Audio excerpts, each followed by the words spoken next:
Welcome to Nildighi English practice. আগে বুঝিয়ে দিচ্ছি, তারপর তোমরা নিজে করবে। Number 1, Jatin saw the people running for shelter turn into complex। Jatin জনসাধারণকে দেখলো আশ্রয়ের জন্য দৌড়াতে। এটা কমপ্লেক্স সেন্টেন্স করতে হবে। এটা সিম্পল সেন্টেন্স, সিম্পল থেকে কমপ্লেক্স। আগে দেখতে হবে এটা সিম্পলের কোন ভাগ। অনেক ভাগ আছে, participle, noun in apposition, gerund, absolute phrase ইত্যাদি। Jatin saw the people, Jatin দেখলো লোকেদেরকে। Jatin subject, saw verb, the people object. Running দৌড়াতে, ফর শেল্টার আশ্রয়ের জন্য। আমি সিম্পল সেন্টেন্সে বুঝিয়েছি যদি আইএনজি দিয়ে পার্টিসিপল ফ্রেজ থাকে তাহলে কমপ্লেক্স সেন্টেন্স করতে হলে নাউন ক্লজ বা রিলেটিভ ক্লজ দুটোই হবে। কখন নাউন ক্লজ হবে, কখন রিলেটিভ ক্লজ হবে তোমরা দেখো, ফলো করো।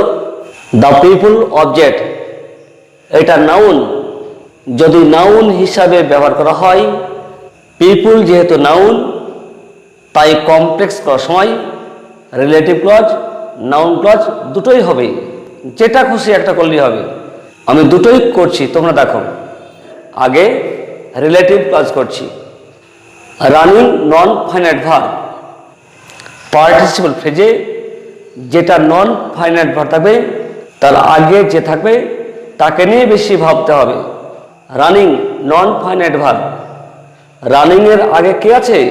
পিপুল আছে। পিপুল, পিপুলটা কি? এটা নাউন। পিপুল যেহেতু নাউন তাই নাউন ক্লজ, রিলেটিভ ক্লজ দুটোই হবে। আগে আমি রিলেটিভ ক্লজ করছি, তোমরা দেখো। তো রিলেটিভ ক্লজ কি হবে? হু বা হুইচ। পিপুল ব্যক্তি, তাই হু হবে। তাহলে অ্যান্সারটা কি হচ্ছে? Jatin saw the people who. Who connective, কানেকটিভের পর বি ভার্ব বসবে। রানিং নন ফাইনাইট ভার্ব, যদি এটাকে ফাইনাইট ভার্ব করতে হয় তার আগে হেল্পিং ভার্ব বসবে। তো হেল্পিং ভার্ব তো অনেক আছে, কি হবে? আইএনজি, আইএনজি থাকলে কন্টিনিউয়াস টেন্স হয়। এখানে রানিং আইএনজি আছে, আইএনজি থাকলে কন্টিনিউয়াস হয়। কন্টিনিউয়াস তো অনেক আছে, present continuous, past continuous, future continuous. যেহেতু পাস্ট ফর্মে আছে তাই পাস্ট কন্টিনিউয়াস। পাস্ট কন্টিনিউয়াস কি হবে? সাবজেক্ট ওয়াজ ওয়্যার ভার্বের সঙ্গে আইএনজি। হু এখানে সাবজেক্ট হয়েছে, এবার ওয়াজ বা ওয়্যার। পিপুল যেহেতু প্লুরাল তাই ওয়্যার হবে, হু ওয়্যার। এবার কি? Running for shelter, full stop. এটা কমপ্লেক্স হলো। এটা হচ্ছে রিলেটিভ ক্লজ বা অ্যাডজেক্টিভ ক্লজ। যে কোনো একটা ক্লজ করলেই কমপ্লেক্স হয়ে যায়। ফলো করো। হু আছে, হু, হেল্পিং ভার্ব ওয়্যার, আবার ভার্ব রানিং। এইরকম যদি ফিগার থাকে হু আর ওয়্যার তুলে দিলেই সিম্পল হয়ে যায়। Jatin saw the people running for shelter, এটাই চলে আসবে। দ্য পিপুল অবজেক্ট, এটা নাউন, তাই নাউন ক্লজ করলেও হবে। নাউন ক্লজ কিভাবে করবে? পিপুলের আগে দ্যাট বসবে। তাহলে কি হবে? Jatin saw that, Jatin subject, saw verb. এবার দ্যাটের পর সাবজেক্ট হয়। দ্য পিপুল অবজেক্ট, দ্যাটের পর সাবজেক্ট হবে। দ্য পিপুল অবজেক্ট, তো তার সাবজেক্ট কি? দ্য পিপুলটাই সাবজেক্ট। এবার কি আছে? রানিং। রানিং এর আগে যদি হেল্পিং ভার্ব থাকে তাহলে ফাইনাইট ভার্ব হবে। এখানেও আমরা হেল্পিং ভার্ব ব্যবহার করব। তো হেল্পিং ভার্ব কি? এখানেও আইএনজি আছে তাই কন্টিনিউয়াস। যেহেতু পাস্ট তাই পাস্ট কন্টিনিউয়াস হবে। সাবজেক্ট ওয়াজ ওয়্যার ভার্বের সঙ্গে আইএনজি। দ্য পিপুল প্লুরাল তাই কি হবে? ওয়্যার হবে। ওয়্যার রানিং ফর শেল্টার, এটাও কমপ্লেক্স। আচ্ছা, এটা দ্যাট দিয়ে নাউন ক্লজ মানে কমপ্লেক্স সেন্টেন্স। যদি এটাকে আবার সিম্পল করি তাহলে কি হবে? কানেক্টিভলি দ্যাট, হেল্পিং ভার্ব ওয়্যার। তাহলে দ্যাট আর হেল্পিং ভার্ব তুলে দিলেই সিম্পল হয়ে যাবে। এখানে ফলো করো, দ্যাট আছে, ওয়ার আছে, আবার ভার্ব। দ্যাট আর ওয়ার তুলে দিলেই সিম্পল হবে। কি হচ্ছে দেখো, Jatin saw the people running for shelter, এটাই হবে। আশা করি তোমরা বুঝতে পেরেছ। Number 2, Jamal noticed him working in the field. Notice মানে লক্ষ্য করা। জামাল নোটিসড হিম, জামাল তাকে লক্ষ্য করলো, ওয়ার্কিং কাজ করতে, ইন দ্য ফিল্ড মাঠে।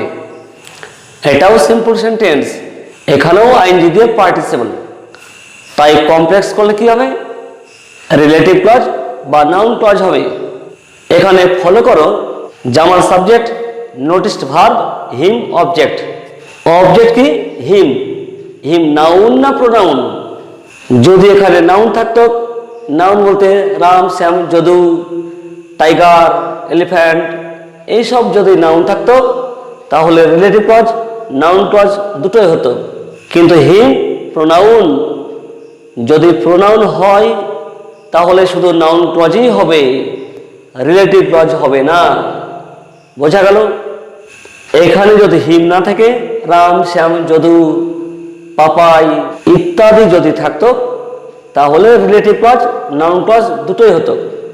কিন্তু হিমটা কি, হিম প্রোনাউন, তাই একমাত্র নাউন ক্লজই হবে, রিলেটিভ ক্লজ হবে না। তাহলে নাউন ক্লজ করলে কি হবে, হিমের আগে দ্যাট বসাবো। তাহলে কি হবে, জামাল নোটিসড দ্যাট। দ্যাট হলো, দ্যাটের পর কি হবে, সাবজেক্ট হবে। আগে যেমন পিপুলকে সাবজেক্ট করেছিলাম, এখানে হিমকে সাবজেক্ট করতে হবে। হিম তো অবজেক্ট, এই অবজেক্ট থাকলে হবে না, এটা কি করতে হবে, এটা সাবজেক্ট করতে হবে। তাই হিমের সাবজেক্ট হি। ওয়ার্কিং আইএনজি আছে, এটাও নন ফাইনাইট ভার্ব, কিন্তু এটাকে ফাইনাইট করতে হবে। তাই কি দরকার, হেল্পিং ভার্ব। আইএনজি আছে, কন্টিনিউয়াস। নোটিসড পাস্ট ফর্মে আছে, তাই পাস্ট কন্টিনিউয়াস হবে। সাবজেক্ট ওয়াজ ওয়্যার, ভার্বের সঙ্গে আইএনজি। হি সাবজেক্ট হয়ে গেছে, এবার ওয়াজ বা ওয়্যার, ওয়্যার বসে সেকেন্ড পারসন বা প্লুরাল হলে। হি সেকেন্ড পারসন না, আবার প্লুরাল না, তাই ওয়্যার হবে না। কি হবে, ওয়াজ। এবার কি, ওয়ার্কিং ইন দ্য ফিল্ড। এই ক্লজটার নাম হচ্ছে নাউন বা নমিনাল ক্লজ। যে কোনো একটা ক্লজ করলেই কমপ্লেক্স হয়। এটা তো কমপ্লেক্স সেন্টেন্স হলো, এটাকে সিম্পল কিভাবে করতে হবে দেখো। এই যে দ্যাট কানেক্টিভ আছে আর ওয়াজ হেল্পিং ভার্ব, দ্যাট আর হেল্পিং ভার্ব তুলে দিলেই সিম্পল হয়ে যাবে। দ্যাট আর ওয়াজ তুলে কি হচ্ছে, Jamal noticed, Jamal noticed. That আর ওয়াজ তুলে দিলে কি হচ্ছে, সিম্পল। তাহলে দেখো, Jamal noticed, Jamal noticed, Jamal subject, noticed verb. এবার ভার্বের পর কি হবে, অবজেক্ট হবে। এবার কি হবে, অবজেক্ট হবে। হি তো সাবজেক্ট, এখানে হি করলে হবে না, যেহেতু এখানে অবজেক্ট হবে তাই হি এর অবজেক্ট কি, হি এর অবজেক্ট হিম, হিম হবে। তাহলে দেখো, জামাল নোটিসড হিম, জামাল নোটিসড হিম। আর কি আছে, ওয়াজ বাদ দিতে হবে। এবার থাকছে working in the field, working in the field, এটা ফিল্ড। আশা করি তোমরা বুঝতে পেরেছো। তাহলে মনে রাখতে হবে, এটা অবজেক্ট তো, অবজেক্ট যদি নাউন হয়, নাউন ক্লজ, রিলেটিভ ক্লজ দুটোই হবে। কিন্তু যদি প্রোনাউন হয় তাহলে একমাত্র নাউন ক্লজই হবে। হিম প্রোনাউন, তাই এখানে শুধু নাউন ক্লজই হয়েছে, এখানে রিলেটিভ ক্লজ হবে না। এবার আমি তোমাদেরকে খুব সহজ সহজ দুটো হোমওয়ার্ক দিচ্ছি, তোমরা অবশ্যই চেষ্টা করবে। এই অ্যান্সারগুলো তোমরা কমেন্ট বক্সে লিখবে। Homework, turn into complex sentence. 1 number, I found them catching fish. Found মানে দেখতে পাওয়া। He saw the dog running madly, madly পাগলের মতো। এ দুটো অবশ্যই চেষ্টা করবে। যদি তোমরা আরও গ্রামার জানতে চাও অবশ্যই কমেন্ট করে জানাবে। আজ আর নয়, এখানে শেষ করছি। আজ আর নয়, এখানে শেষ করছি। Have a nice day.